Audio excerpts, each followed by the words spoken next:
It's difficult to say if I'm a pessimist or optimist. Being so long alive, there must be a sort of both. I have that feeling.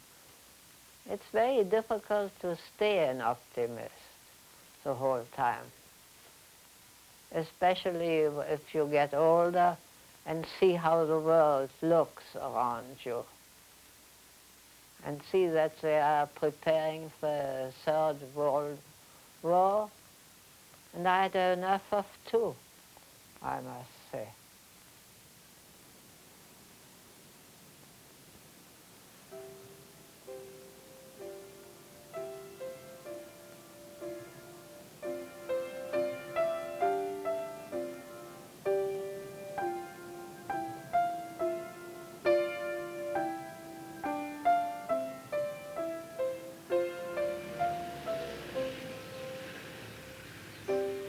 Lotte Eisner is a film critic and historian. She was born in Germany and she worked there during the 20s for a Berlin daily newspaper. Now she lives in a small apartment just outside of Paris. It was here that she met the late Henri Langlois and helped him create his Cinémathèque Française. Since the war, she has been a director of the Cinémathèque, which is now a vast archive and museum for world cinema. Her books and articles have covered all aspects of film, but she has especially focused on the period she knows best, the 20s in Germany. It was something, those 20s were something which was really marvelous somehow. Just like the roaring 20s in America must have been interesting. My God, we were all young, you see. They were in Berlin, those costume balls. My father was very strict with me and didn't allow me, but one of my friends was allowed to go, and I always made the costumes for my friends. I pinned them together. I never liked to sew, but they were amusing. Only poor things, they could never really get out of them again. I pinned them so tight. And, well, she went to this costume ball. The next day I asked her, how was it? And she said, well, I met a crazy young poet. He's called Bert Brecht. And he gave me his first play. It's not yet printed. It was written by hand. It's called Baal. Look at it and read it, and if you think it's good, then I'll have an affair with him. Well, I read it the whole night and was delighted. And the next day I said to her, listen, he's going to be the greatest poet in Germany. And I was right about it. And she never had an affair with him, because at that time he had lots of women later on. But at that time he was still very timid. He wrote her lovely love letters, which she gave now to the Brecht Museum, and they never had an affair, but we got all friends with him, and that was interesting.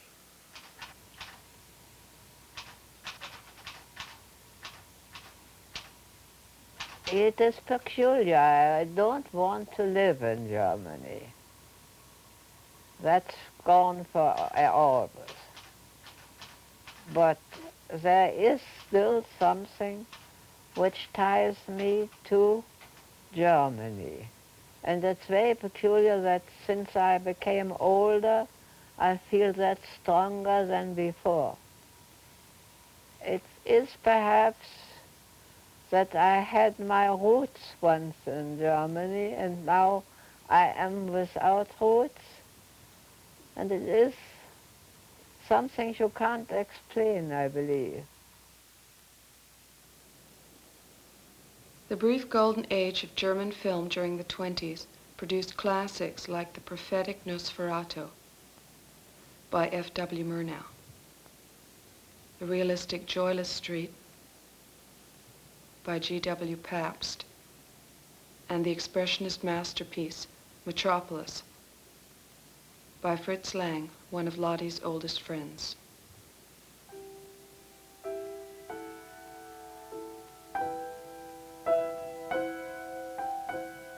Today in the Cinematheque Museum, this period is preserved in photos, set designs, and costumes. The museum is both an archive and a memory, her memory of the times when she was there.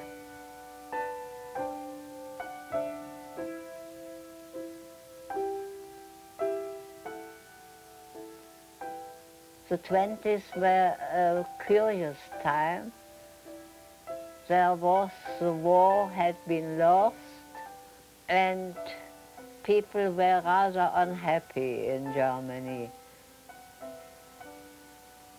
Like always, Germans, as soon as they are not happy and as soon as there is no materialism, they become somehow creating.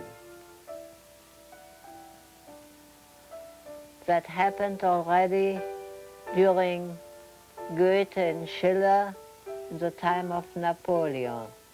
And that happened in the 20s. So we had young poets and young painters. Berlin, this ugly town, didn't look ugly to us because we were meeting interesting people.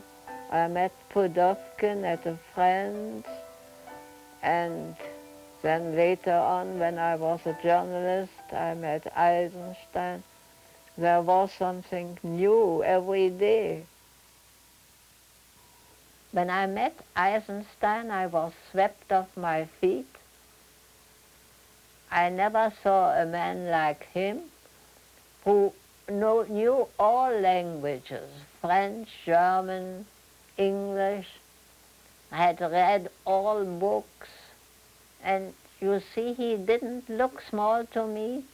He had this enormous head, like a lion.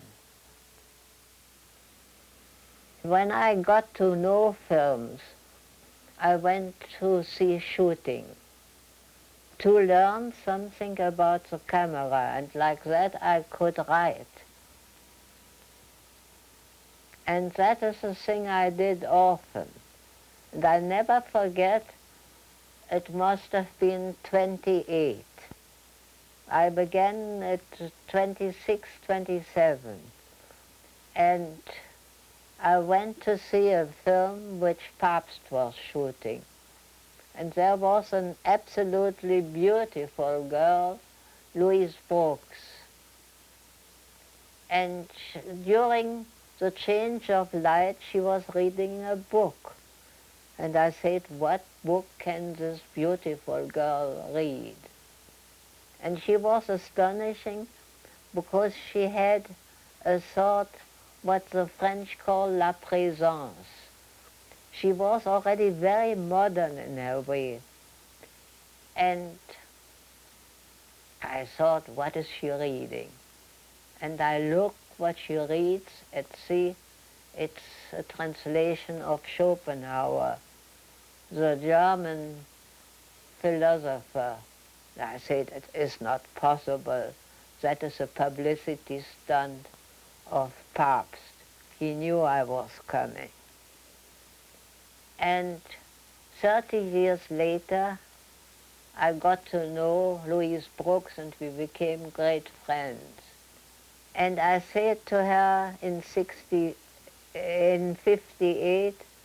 I said, Louise, did you ever read in 28 Schopenhauer? She said, but Lotte, my father had it in his library. And when I came to Hollywood as a Ziegfeld girl, I just said, people don't read here. It's awful. How will I stay here? When I was in Berlin, there was also a sort of anxiousness, of malaise. And that's why the films have been so good in the 20s. And they never became any more like that.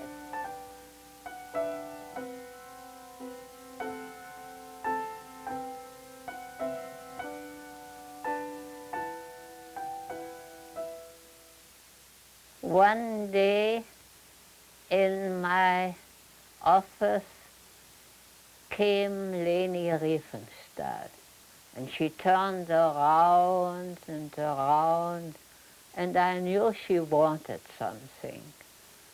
And she said, "Oh, Frau Doctor, I would love you to meet a wonderful man."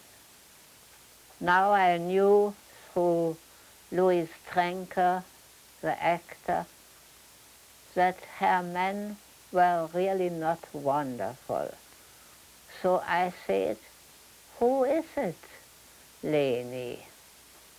And she said, "Adolf Hitler." And I said to her, "I don't want to meet this horrid fellow. It was wrong of me.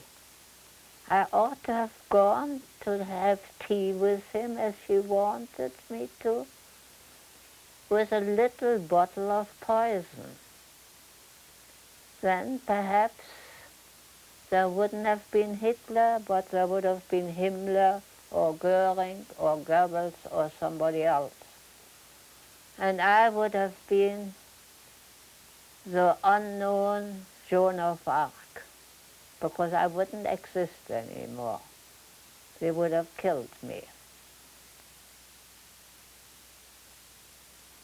That was in 1932, late 32.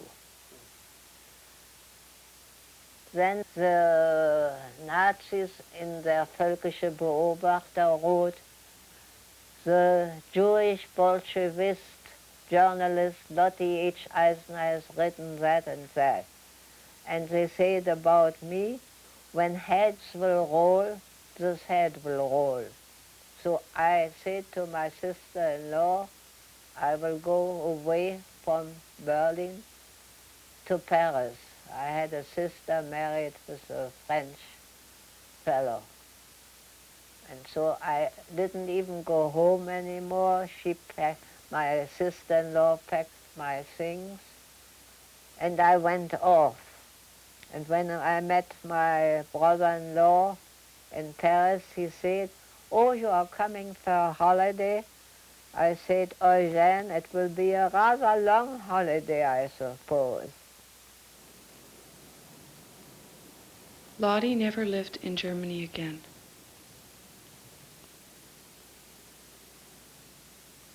Werner Herzog said, "I'm going to do Caspar Hauser." Oh, I said, "It's the only poem I know still, and I love it very much." So I quoted it to him and translated it to him. Yes, I can quote it still in French. "Je suis venu, calme orphelin, riche de mes seuls yeux tranquilles, vers les hommes des grandes villes. Ils ne m'ont pas trouvé malin. À 20 ans, un trouble nouveau sous le nom d'amoureuse flamme m'a fait trouver belles les femmes. Elles ne m'ont pas trouvé beau. Bien que sans patrie et sans roi, et très brave ne l'étant guère, j'ai voulu mourir à la guerre. La mort n'a pas voulu de moi. Qu'est-ce que je fais en ce monde? Suis-je né trop tôt ou trop tard. Au vous tous, ma peine est profonde. Priez pour le pauvre Gaspard. And he liked it very much and said, that's what I want to show in my film. And then when he made the film, he dedicated it to me, to Lotte Eisner and those who had the courage to go out of Germany. But it was quite natural going. If I hadn't gone out, I would have been among the 6 millions they murdered. During the Second World War, Lotte was able to save herself by hiding in the south of France using a false identity. For a while she stayed in a girls' school and worked as a cook, and for a time she hid in a chateau. This same chateau was used by Langlois to hide films from the Nazis. So she shared her hiding place with Eisenstein's Potemkin and Charlie Chaplin's The Great Dictator. Not only the film historian, but the films themselves were being hunted by the Gestapo.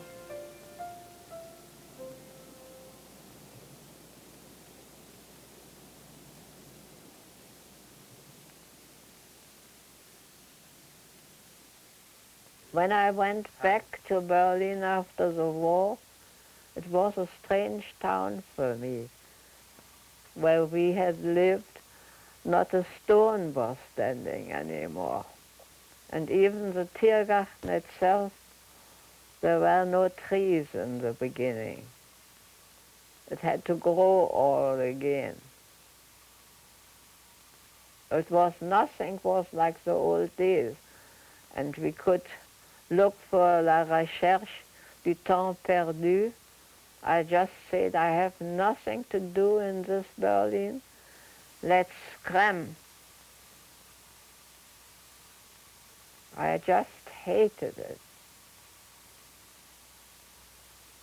It was after the war when I went once to the Berliner Ensemble, and suddenly I see Ernst Busch, the actor of Kohle Wampe.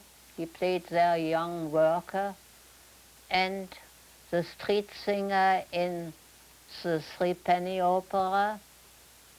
And of course I knew him before, so I said hello to him.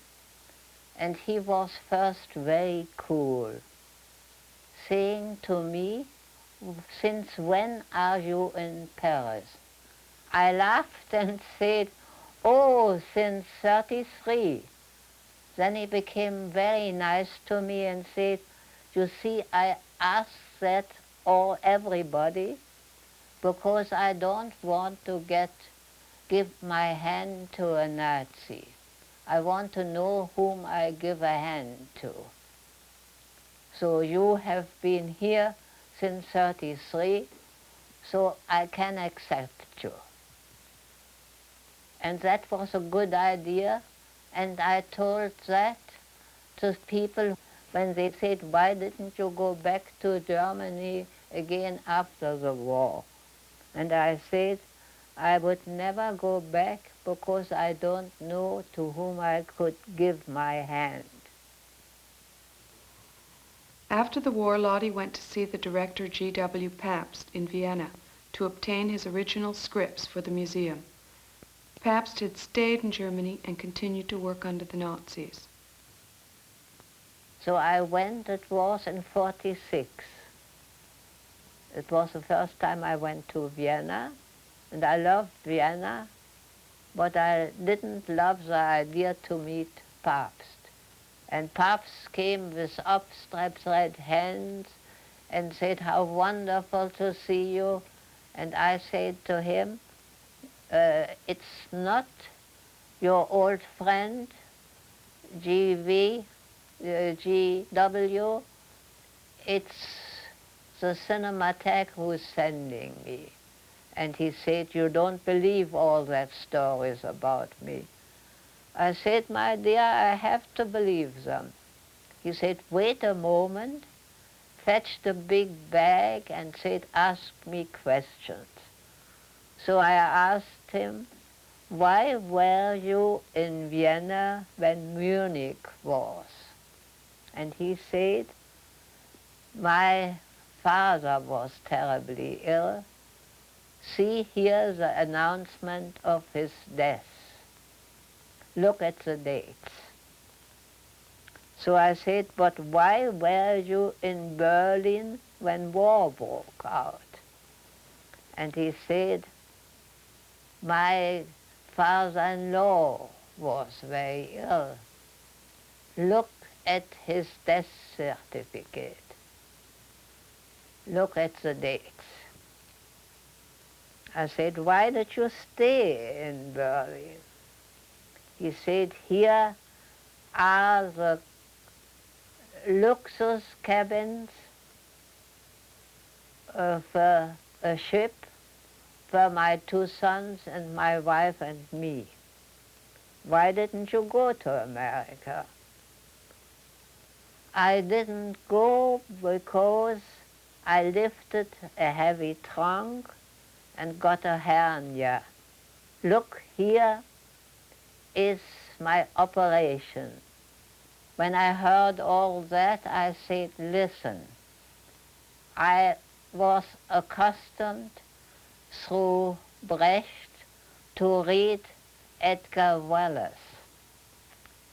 And always the man with the most alibi is the culprit.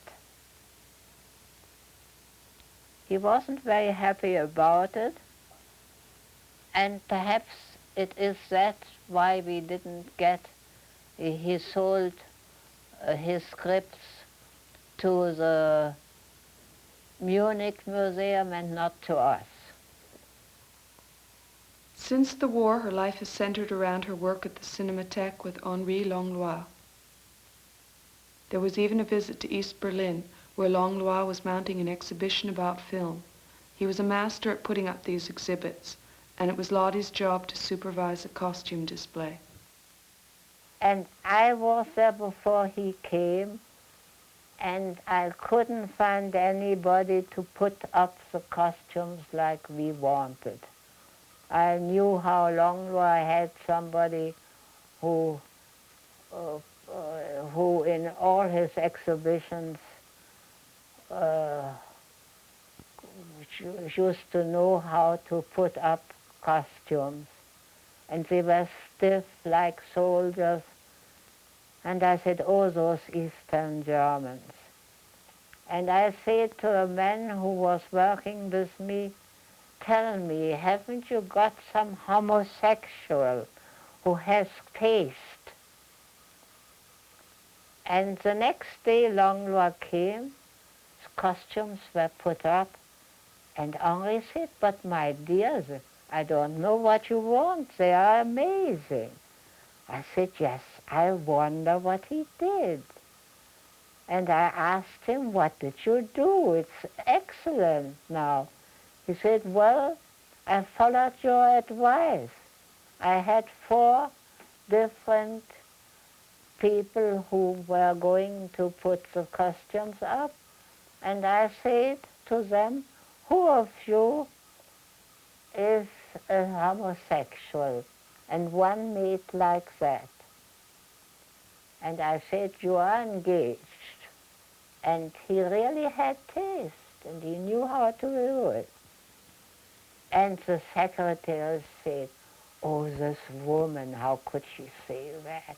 How could she talk about homosexuality?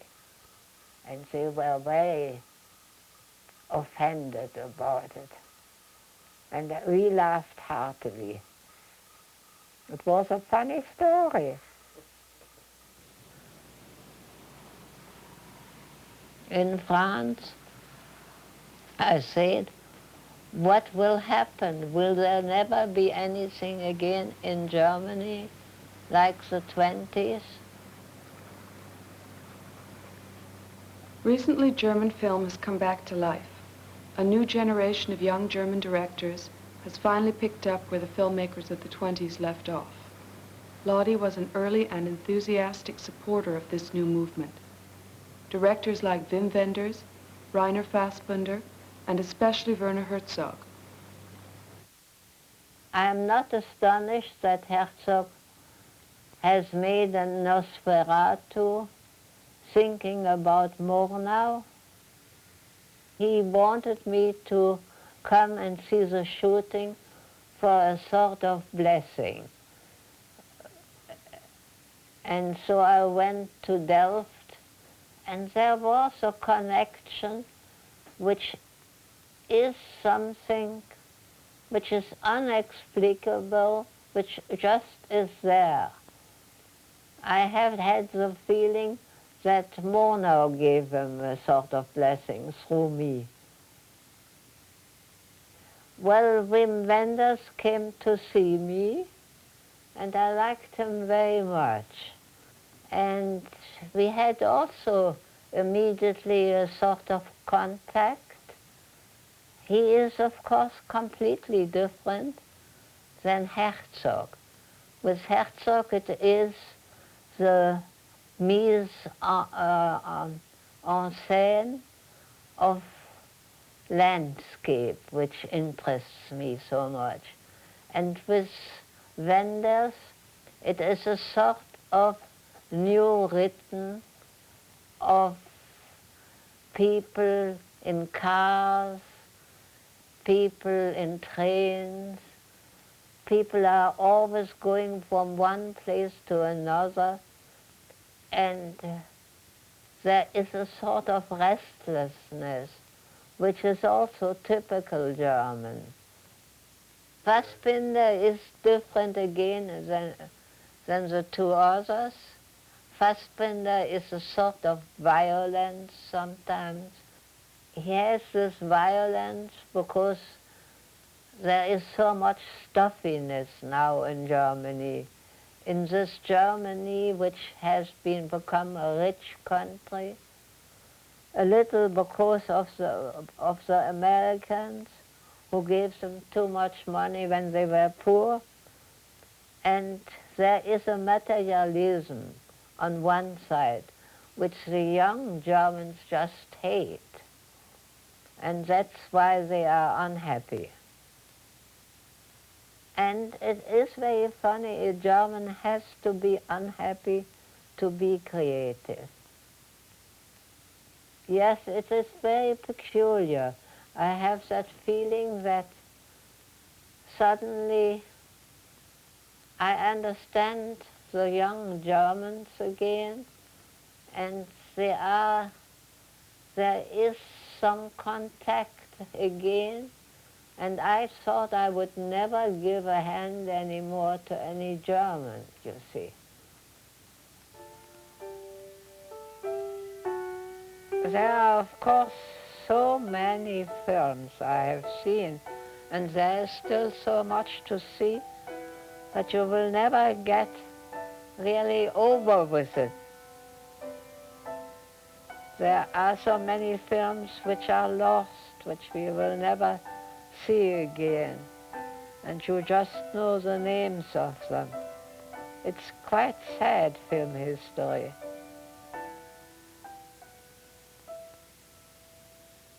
Sometimes I have now the feeling, you know this beautiful film, Japanese film, The Woman in the Sand.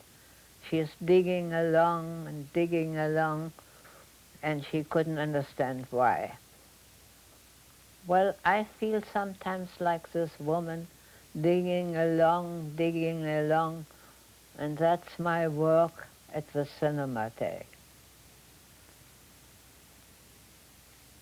If I ever write a memoir, I would call my life Et très brave ne l'est en guerre, which comes from the Caspar Hauser poem of Verlaine. And I like it very much because that has been my life. And very brave without being it.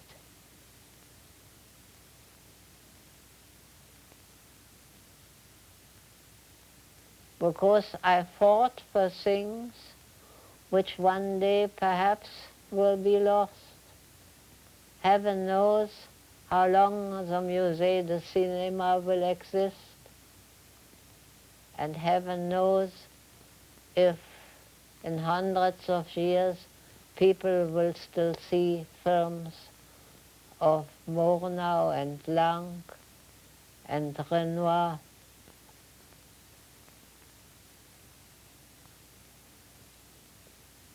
But all that we will know in future. The other people will know, not me.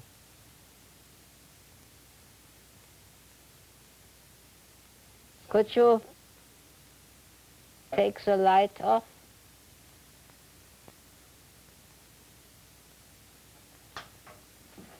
No, it's this light there. It's too hot. Thank you. I hope I wasn't too pessimistic, but film is really a fragile art.